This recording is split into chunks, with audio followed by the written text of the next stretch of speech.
주님께서 여러분과 함께 마테오가 전한 거룩한 복음입니다. 20장 17절에서 28절까지의 말씀입니다.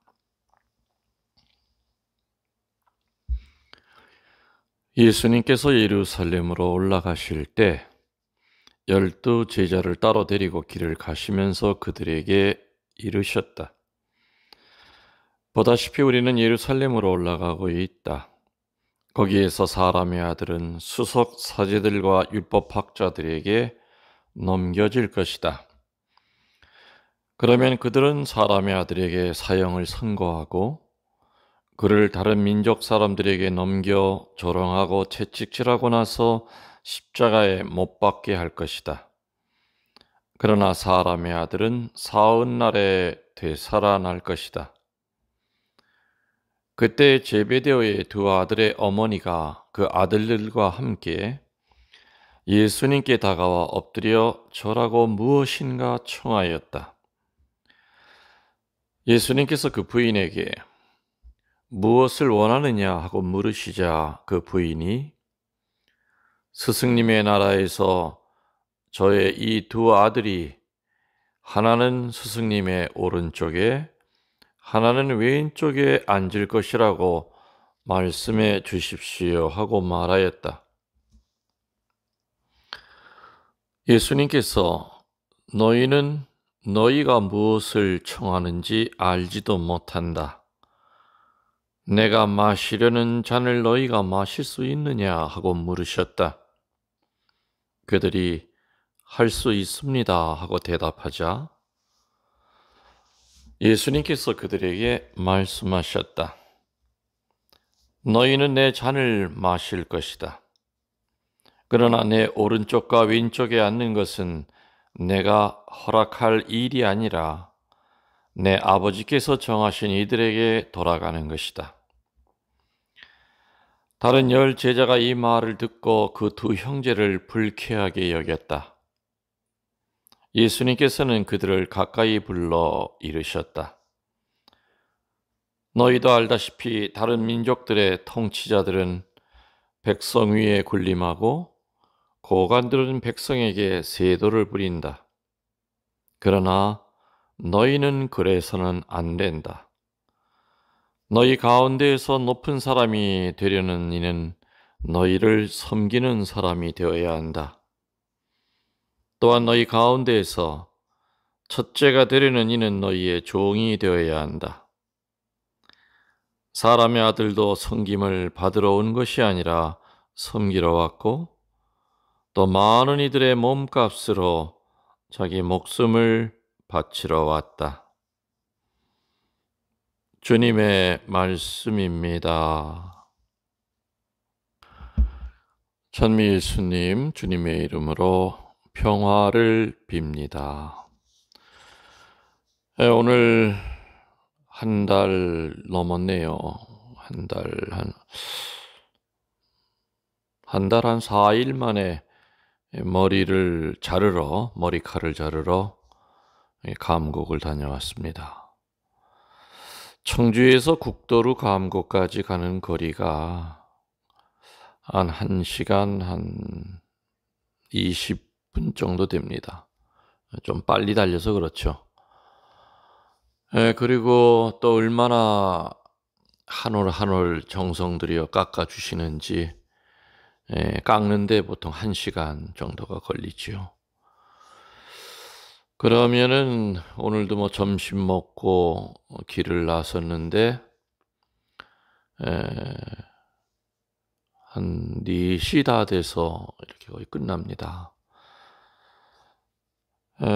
멀긴 멀습니다. 또 이 멀이라는 것이 여러분들 자매님들은 미장원도 늘 다니듯이 저도 강곡서부터 이분에게 제 머리를 맡겼으니까 벌써 몇 년 된 겁니까? 감곡 5년, 베티 7년, 서운동 4년, 또 은퇴하고 나서 또 한 6개월. 근데 재미난 것은 깎을 때마다 조금씩 이렇게 좀 모양새가 좀 다릅니다. 그래서 이렇게 제가 늘 확인하고 뭐 뒤를 조금 더 깎아달라는 등 이렇게 제가 요구를 하죠. 깎고 난 다음에 이제 가서 살 집, 아직 본격적인 리모델링은 시작 안 하고 이제 그 전 집 안에 뭐 전부 다 철거할 거 철거하고 또 차고 겸 창고 그 들어앉힐 자리 오늘 이제 터파기 하는 거 좀 지켜보다 왔습니다. 그리고 와보니까는 뭐 여기 거의 한 8시가 넘어서 늦은 저녁을 먹었습니다. 점점 이제 갈 날이 멀질 않으니까 이것저것 좀 생각이 많네요. 뭘 어떻게 가서 또 일단 당정 살림을 할 뭐 식복사 문제도 그렇고 아직 해결된 게 아무것도 없습니다. 그건 그렇고요. 오늘 복음 이제 묵상을 합니다.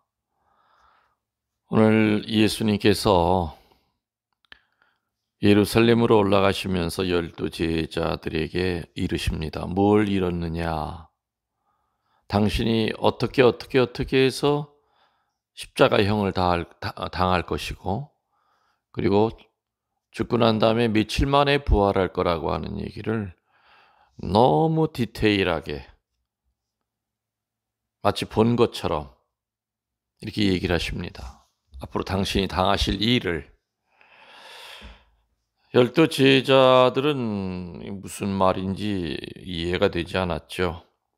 예수님이 예루살렘으로 올라가시는 것은 무언가 정치적인 결심을 하셨기 때문에 올라가시는 것으로 알고 있었고 12 제자들도 그야말로 어깨에 힘이 팍 들어가는 마음으로 아주 그냥 보무도당당하게 의기양양하게 예수님을 따라 예루살렘으로 올라가는데 예수님의 입에서 나오는 말이 뭐 사형선고 받을 것이고 또 다른 민족에게 넘겨져서 조롱하고 채찍질 당하고 십자가에 못 박히게 할 것이다. 나를. 그렇지만 사흘날에 되살아날 것이다. 무슨 얘기인지 전혀 알아듣질 못했습니다. 근데 마침 그 12 제자와 같이 제베데오의 두 아들 야고보와 요한이죠. 야고보와 요한의 어머니도 아마 동행을 했던 겁니까? 동행을 했던 것 같습니다. 그 제베데오의 그 어머니 입에서 나오는 그 얘기를 듣고 당신의 나라가 서면 아들 둘 하나는 왼쪽 오른쪽에다 이렇게 각각 놔 주십시오. 로비를 하는 거였습니다. 로비를. 다시 말하면은 소위 이제 뭐 치맛바람이라고 해야 되나요?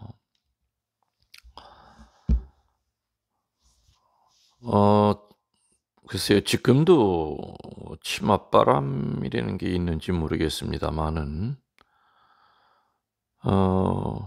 제가 컸던 그 국민학교라고 그랬죠, 옛날에는. 그 국민학교 때는 치맛바람이 그때도 뭐 좀 셌습니다. 하여튼 뭐 뻔질나게 학교에 드나드는 그 학부모들이 꽤 많이 있었던 것 같습니다. 그래서 저는 어린 시절을 생각하면은 참 그 어린 시절에 어머니가 많이 야속했습니다. 왜냐하면은 다른 엄마들은 학교에 참 많이 드나드는데 우리 어머니는 국민학교 입학할 때 한 번 말고는 한 번도 학교에 와 보신 적이 없었습니다. 뭐 국민학교 때만이 아니라 중학교, 고등학교 때도 마찬가지죠. 그래서 어떻게 우리 어머니는 어떻게 한 번도 오시질 않을까 뭐 당연히 어린 마음에 서운했습니다. 더군다나 뭐 계속 반장도 계속 맡아서 하고 또 뭐 국민학교 때부터 공부를 곧잘 했습니다. 그래서 뭐 어 학교에서도 뭐 1 등, 2 등을 이렇게 다투고 뭐 그랬는데도 불구하고 어머니는 그렇게 자식이 공부를 잘하면은 좀 찾아와서 뭐 "선생님 뭐 그래도 무슨 뭐 밥값이라도 좀 뭐 드리고 그럴 것 같은데." 뭐 전혀 관심이 없으셨던 것 같아요, 그 당시에. 그런데 인제 한참 세월이 지나서 지금 생각해 보면은 어머니는 그 자식들한테 무관심하셨던 것이 아니라 믿으셨던 것 같습니다. 뭐 저만이 아니라 저나 동생들 네 명이 여러 면에서 다 공부를 잘하고 좀 출중했습니다. 아마 그래서 믿으신 것 같습니다. 하도 엄마가 관심을 안 보이는 것 같아서 어떤 때는 일부러 아이를 이렇게 싸움을 해서 소위 사고를 쳐서 '이러면 엄마가 오시지 않을까. 엄마의 관심을 끌어볼까.' 하는 마음이 들 때가 있을 정도로 어머니는 참 이 학교와는 전혀 자식들이 다니는 학교와는 담을 쌓으셨던 것 같아요. 제 어머니는 당시로는 참 많이 배우신 분입니다. 명문 대학을 나오셨지만은 그래서 학교에서도 그 엄마의 학력을 알기 때문에 아무튼 뭐 학부모 뭐 하여튼 뭐 감투릅니까? 뭐 아무튼 그런 것도 좀 하여튼 뭔가 이렇게 학교 측에서도 어머니를 이렇게 앞에 내세워 보려고 애를 쓰셨지만은 뭐 집에까지도 이렇게 담임 선생님 찾아왔지만은 그래도 뭐 그 후에 학교에 오신 적은 한 번도 없으셨습니다. 뭐 때로는 뭐 학부형회라고 그럽니까? 다른 엄마 친구들이 우리 어머니 끌어들이려고 했지만은 절대 끌려 들어가지 않으셨던 것 같아요. 돌이켜 보면 그때 어머니가 30 대입니다. 제가 이제 국민학교 다닐 때니까 30 대죠.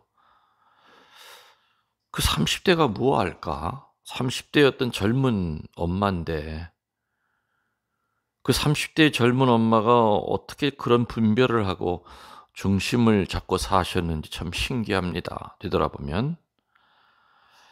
아무튼 나에게만이 아니라 동생 넷에게도 어머니는 치맛바람과는 거리가 먼 분이셨던 겁니다. 부모가 자식을 믿을 때는 자식 앞에 나서지 않습니다. 자식이 물어보면 대답해 주고 실패했을 때는 격려해 줍니다. 대개가 부모의 백으로 출세하는 자식들은 뒤끝이 좋지 않았습니다. 오늘 제베데오의 아들 야고보와 요한의 어머니가 예수님께 자식들을 데리고 와서 주님의 나라가 서면 저희 두 아들을 어쩌고 저쩌고 오른쪽 왼쪽에 세워 주십시오. 뭐 국무총리, 부총리 뭐 아무튼 높은 자리에 올려 달라는 겁니다. 아마 이것이 신약에 나오는 최초의 치맛바람이 아니겠는가. 하지만 예수님은 이 치맛바람에 휘말리질 않으셨죠. 그러면서 아주 전공법으로 원칙으로 나아가십니다. 전공을 하십니다. 뭐라 그럽니까? 내가 마시게 될 잔을 너희도 마실 수 있느냐? 너희 사이에서 높은 사람이 되고자 하는 사람은 남을 섬기는 사람이 되어야 한다.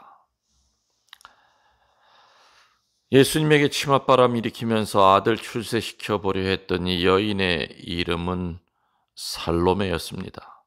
마르코복음 15장 40절에 나오죠.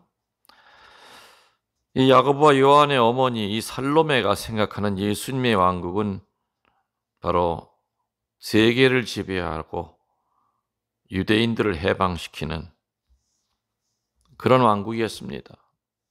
세속적인 왕국이었던 겁니다. 이렇게 살로메가 예수님에게 다가가서 소곤소곤 대면서 이렇게 치맛바람 로비를 하는 말을 들은 다른 제자들이 분개합니다. 왜 분개했을까요?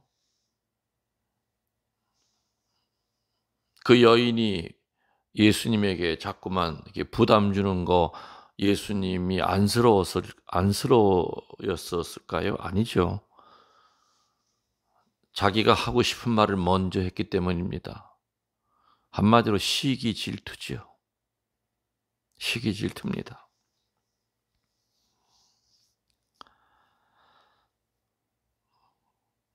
다른 제자들도 말할 수만 있다면 예수님한테 가서 부탁하고 싶었던 겁니다. 혹시 예수님 저 어느 장관 자리로 점 찍고 계신 겁니까? 하고서 아마 이렇게 묻고 싶었을 겁니다. 아무튼 오늘 살로메나 또 엄마가 예수님 앞에 나가서 그 말을 하게 하는 야고보와 요한이나 아니면 다른 열 제자나 그거 듣고선 또 뭐 시기 질투하는 열 제자나 예수님은 그 살로메의 청을 꾸짖으시기보다는 질적에 서지 않는 사람이 아니라도 그녀가 원하는 것이 진정 무엇을 뜻하는지 이해시키고자 하십니다. 그러시면서 내가 마시게 될 잔, 결국에 그 예수님이 마시게 될 잔은 무슨 잔입니까? 금잔이 아닙니다. 고통의 잔이요, 겸손의 잔이요, 순교의 잔입니다. 이때 뜻도 모르는 이 두 아들들은 겁도 없이 마실 수 있습니다 하고 대답을 합니다. 그래서 그대로 됐지요.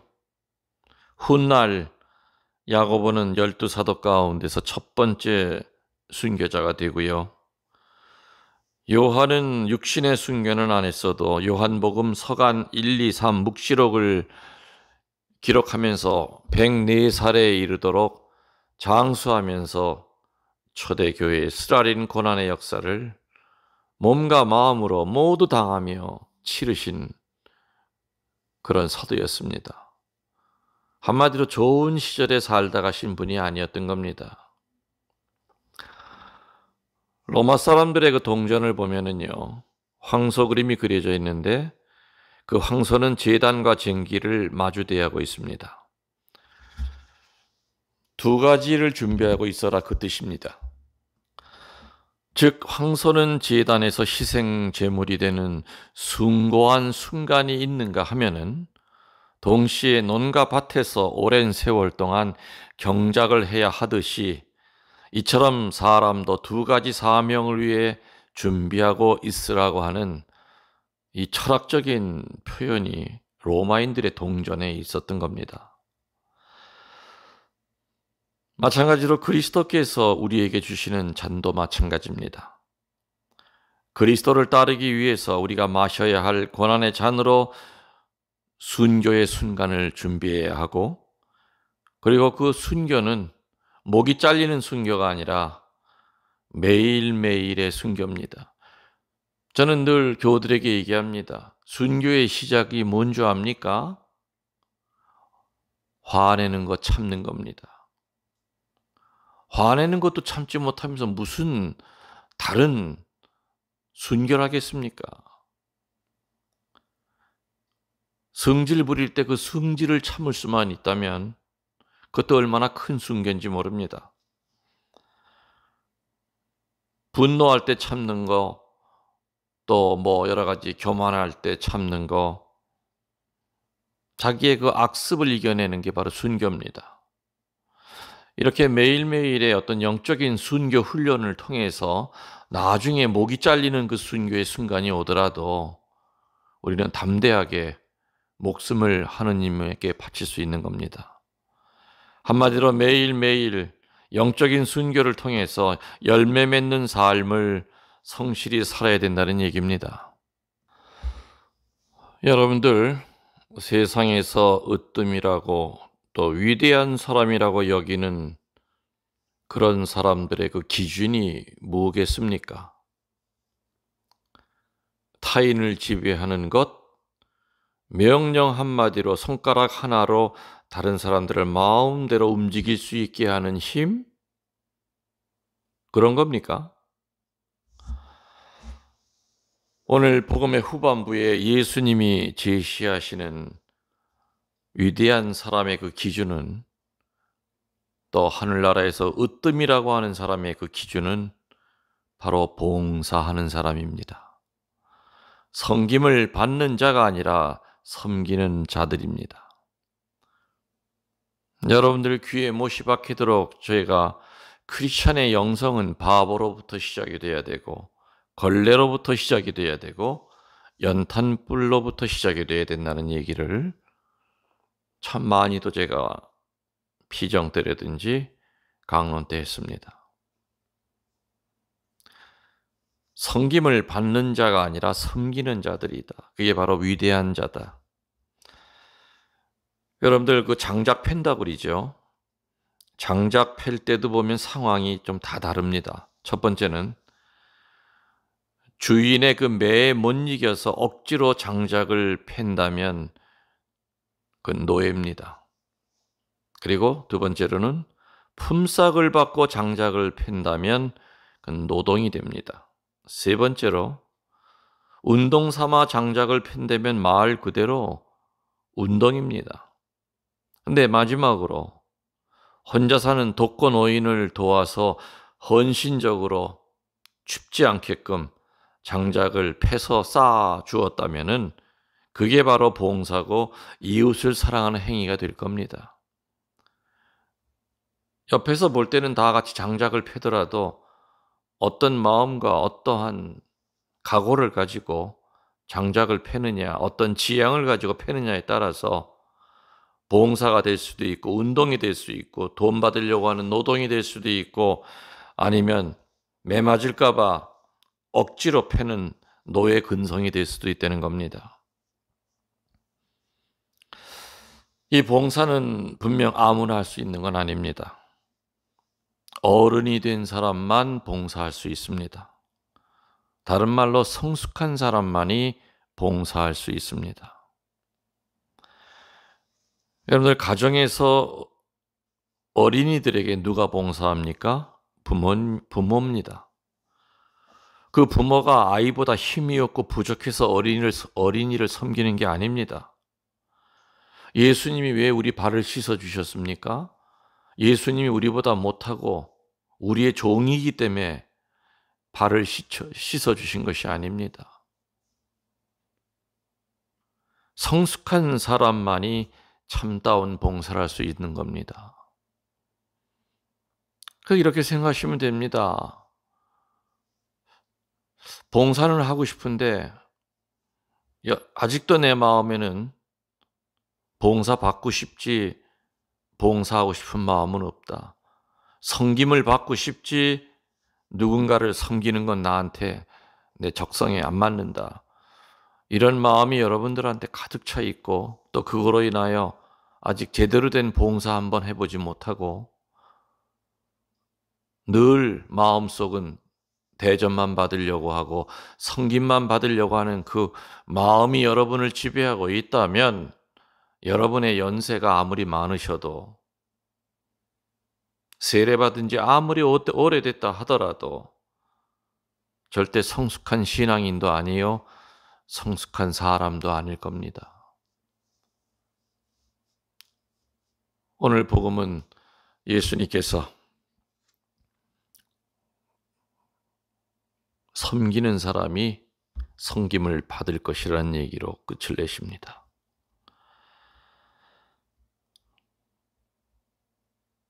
내가 힘이 없어서 다른 사람에게 봉사하는 게 아닙니다. 성숙하지 않은 사람은 거짓 봉사를 합니다. 봉사를 하면서도 늘 대가를 바랍니다. give and take, 이 마음이 깔려 있습니다. 봉사는 아무리 해도 부족하다고 느끼는 거, 그리고 누군가의 그 칭찬을 아주 부끄러워하는 거, 이게 바로 봉사의 색깔입니다. 이런 봉사를 하지 않으시면 신봉사가 되실 겁니다. 사랑하는 우리 교우분들, 오늘 예수님의 가르침, 위대한 사람은 봉사하는 사람이다, 섬기는 사람이라고 하는 거 명심하면서 오늘 하루 또 하느님께 행복한 마음으로, 기쁜 마음으로 하루를 봉헌하도록 합시다. 아멘. 여러분들, 사랑에 사랑을 더하여 사랑합니다.